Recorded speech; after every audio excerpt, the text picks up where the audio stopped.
John Dewey hates dualism. We're in John Dewey's Democracy and Education.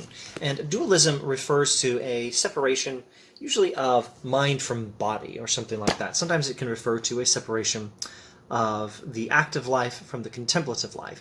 Now, Dewey hates both kinds of dualism and other kinds as well. He also hates a separation of one class of human beings from another class of human beings. Dewey favors democracy, which in his understanding is much more than just a system of government. It's a way of life that respects each individual and makes it possible for each individual to reach his or her full potential and treats all people as equal and involves all people equally in society while engaging their own abilities to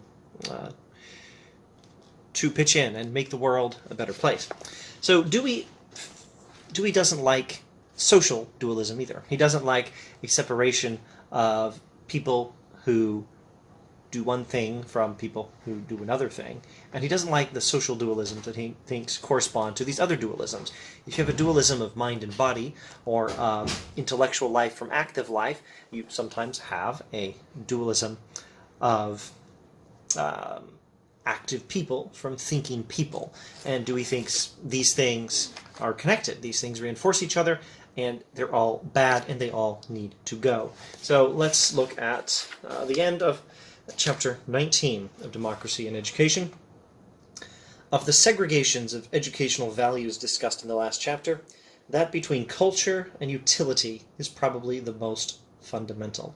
Dewey has been talking about different ways of segregating or separating different priorities in education, and the distinction between leisure and activity, or between culture and utility, the distinction between the thinking person's life or the intellectual person's life, or the life of someone with cultural refinement and the life of someone else who just works. This distinction is bad. This distinction is a bad way to live. This is a bad way to run a society. This is a bad way to do education. You shouldn't separate these things. Dewey doesn't want anything to be separated from anything else.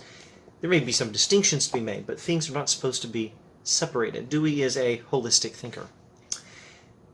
Now, the very end of chapter 19 here goes like this.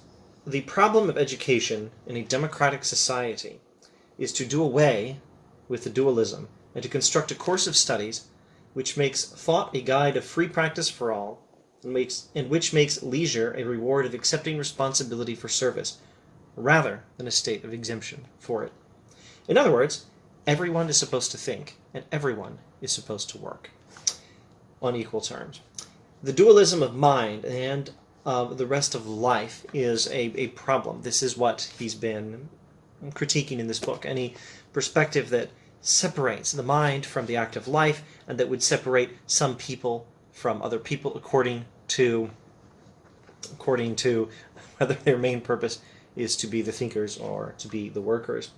This dualism is what happens in flawed educational methods, and Dewey is trying to promote a better educational method.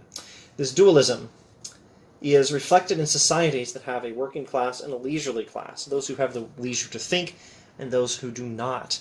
And Dewey wants to eliminate that separation, the social separation that parallels the separation of values, thought versus action, and the separation of different aspects of the human being, thought versus action. In fact, action and thought are really supposed to be the same thing. There should be no separation of thought and action, no separation of people who think and people who act,